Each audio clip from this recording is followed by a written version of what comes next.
Four more people died off the coast of Venezuela pretty recently, 1 day ago, 2 days ago. And this is like the 11 people who died last month, right? The administration only releases the video of them dying and not the evidence for why they deserve to die. This is extrajudicial, extra Congress, right? People forget we're the biggest crackhead nation on earth. Like, we fund all of this narco-terrorism with our own pockets, right? If not that drug trafficker, then the person living in San Francisco or whoever's getting these drugs trafficked is going to buy it from someone else, right? That's just that's the matter of fact, right? And we can only do these kind of interventions when there is an imminent threat or imminent lives being lost from that specific person.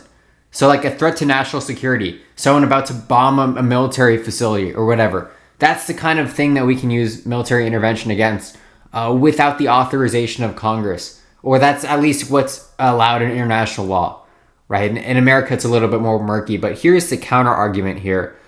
This is on Fox News. The people on board were narco-terrorists, and they were operating on a known narco-trafficking transit route. These strikes will continue until the attacks on the American people are over. Is this an appropriate use of presidential war powers? I think so, and I think there's a strong case to be made for that. I mean, these groups that are operating in the United States are killing American citizens, not just through their drugs, but also through a whole other array of illicit activities. And so they are a national threat. They are killing American citizens. The president, given the size and the scale, in 2023, over 100,000 Americans died because of the poison that these groups are dealing in, is taking stiff and strong action. It requires a new approach to actually put these cartels out of business. Going after them in the Caribbean, around and coming out of the waters of Venezuela, I think is the right approach. International water, international space, but it's not going to be enough to put them out of business and rid the world of the scourge of these groups. Going to have to also broaden the scope. Let's remind people what a terrorist is. Someone who kills civilians typically for an ideological end, usually religious or political. These cartels, these gangs, whatever you want to call them, they're out to make money. They're not out to kill. They're not like Hamas. They're not out to like kill civilians to extend their political influence. So calling them narco-terrorists is just a stupid word, right? And poisoning Americans, we know the facts on this, right? 100% of this stuff is funded by Americans. Obviously, like the cartels are out to make money, right? They're selling services, immoral services, right? I obviously have a problem with it. But if this is the policy that we want, let's say we want a Singapore like how we treat drugs, like Singapore, like death sentence immediately. Singapore has gotten a little bit softer. There's some leniency and they'll give life sentences if you're just a courier. Then that's fine. Let's do that. If the people vote for it, let's do it. I have no problem with that, right? I think that drugs are a problem in society. I just don't know if there's a good way to fix it.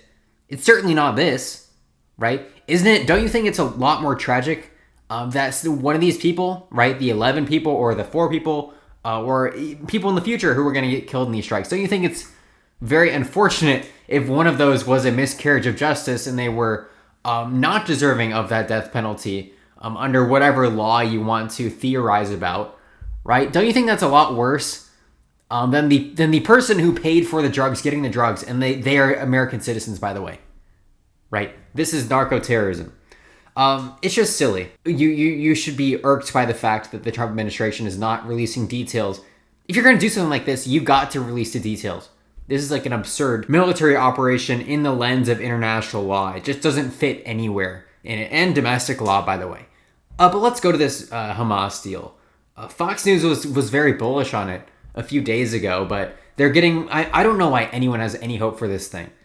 Right. I don't know. I mean, maybe Hamas is going to be like, oh, this war has gone on for too long. But I don't think Hamas cares about that. I think that they want to secure something, a win before they go out. Right. They don't want to be seen as the world's biggest losers. So I think demilitarization will be an issue, and that will be the death of this deal.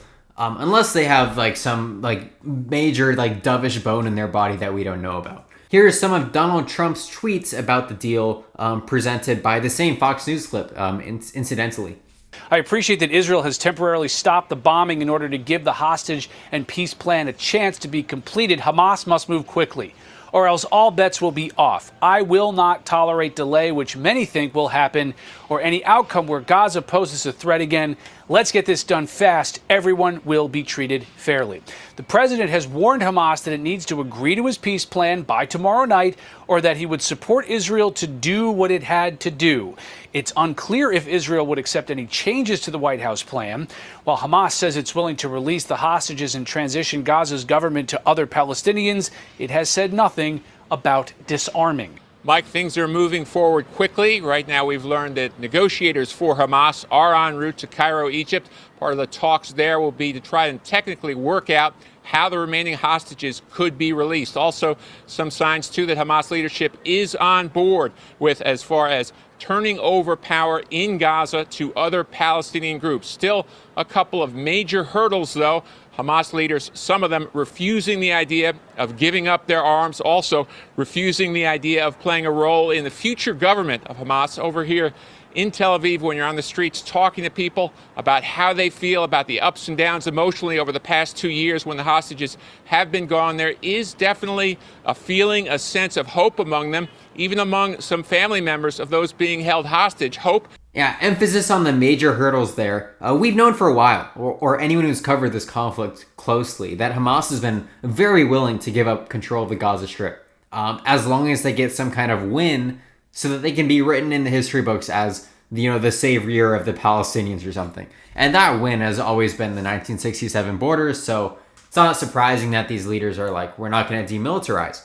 We might leave Gaza, but we're not going to stop our attacks until that comes to fruition. And that's going to be the major hurdle. It's going to either divide Hamas, it's going to destroy Hamas from within, or it's going to stop this peace deal entirely, or it's going to maybe this peace deal is going to go through and Hamas will fragment, as I just said.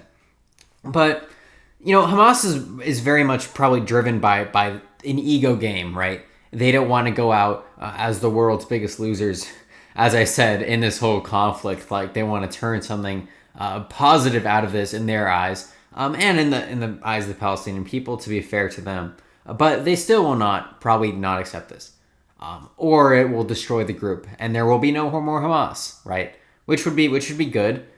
Now, I don't know what the future for negotiating a two-state solution is, because Donald Trump does not seem to be pushing back on Netanyahu, saying he's firm in that stance. And I don't know why all the Arab countries are attacking onto this 20-point peace plan without pointing out the fact that Netanyahu is not going to go into it with good faith, right? In the 20-point plan is these two people are going to live beside each other in peace. And that, to me, insinuates a two-state solution. And the Arab countries are not necessarily doing a great job of fleshing that out. And I don't know if Trump knows exactly what he's walking into, because I thought he was coming around to the two-state solution, right? He's kind of tired of this conflict, as is everyone. Tired of everything in this stupid region of the earth, right? But that's pretty much it. The Fox News has remained, their coverage hasn't been bad of this. This is the first time I've seen them play like Gaza footage, or they rarely play Gaza footage while talking about Israel. They typically would not extend themselves too far to show the suffering in Gaza. But once Trump kind of turned on Gaza's a bad thing, lives being lost there do matter. 10,000 people aged under 10, right, dead. Apparently those lives matter less than the hostages, but at least they're showing some footage. But that's pretty much correct. There are major hurdles, and they will not be overcome, in my estimation. Prove me wrong, hopefully. Because if not, that would be very interesting to see what happens, and if Trump's going to actually withstand or stay with Netanyahu all the way, even if the death toll rises after all this fails. But maybe it won't.